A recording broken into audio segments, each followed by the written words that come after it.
to me, the best foundation. It's the most free music, but yet so structured. It's still more spacious in the hip hop world than any other music, because we're the only people that could really take every true influence and really put it out, and you really could tell the difference in influence. Like hip hop is a gumbo of everything, you know. The hip hop cast, they just replaced the bebop cast. We don't have Miles no more, but we got Snoop Dogg. When I first met Dr. Dre and Eazy-E, I was like 6 years old. I grew up in Crenshaw and Slauson, so my mom would take me to Gardena. An Asian cat named Steve had a record shop in Gardena. I was like 6. Matter of fact, it was my 6th birthday. I went up there, and he would let me hear albums, but also every weekend it was a couple of cats that would be there. These cats just so happened to be Ice Cube would always be in the back of the record shop. Eazy-E would always be in the back. Dr. Dre would always come through. DJ Yella, everybody, the whole NWA cast, he was real tight in that.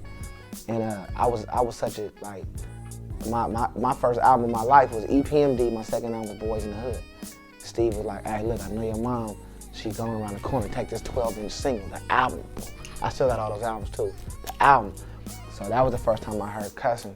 Then my mom heard the record and ripped the motherfucking record like, this is of the devil, bam!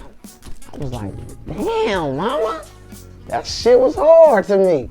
But it made her rip a record. I saw that emotion, like, I want to do that shit. I want to make people just have that emotion. So she didn't even know who I got the record from, but she would always take me to the Roadian and swap me. So I'd go back to the Roadian, I see Eric, and Eric was fly, dog, soft-spoken. He didn't cuss in public, always smelling good. Gentleman with the ladies, soft-spoken, gangster though. So I wanted to be like Eazy-E. To the point that we even built it when I turned 8, my mom took me to the Guy concert. So he had been used to seeing me. But just being around that shit so young, I wanted to see that shit. I was sitting with Eric, Eazy-E, right, but at a Guy concert with my other hero that was, I didn't even know he was gonna be my hero, Teddy Riley, was doing the fucking Running Man on stage, man. To the hit records, Guy. Aaron Hall, Chauncey Black of Blackstreet was singing background back then. That was a good night. And then backstage at that concert is my 8th birthday, so I remember this shit. Backstage, I got all the pictures too. Backstage, it was like this tall cat that we didn't know who the fuck was this guy gonna come, and next year he wins the first hip hop Grammy. It's Will fucking Smith. It's like him, then it's Kid and Play, and this is like, I was a kid seeing this shit. My mama wrote songs or something background, so I went to all these concerts. Janet Jackson, but Eric Eazy-E Wright is responsible for me doing music. So every time I even think about him, like that's him and Miles Davis, you know, because they provoke the emotion out of people. I'm just working on stuff with creative people. I'm doing a lot of joint projects. I have a record with Ninth Wonder and a record with Snoop Dogg and Robert Glasper putting out a record together. So those are the main two that I'm working on in the midst of still working my album 3 Chord Fold that I put out last summer.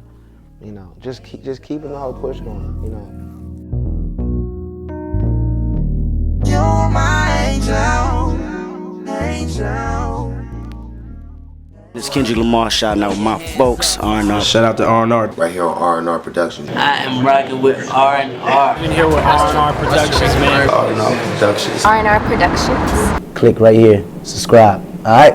And hope to see you soon.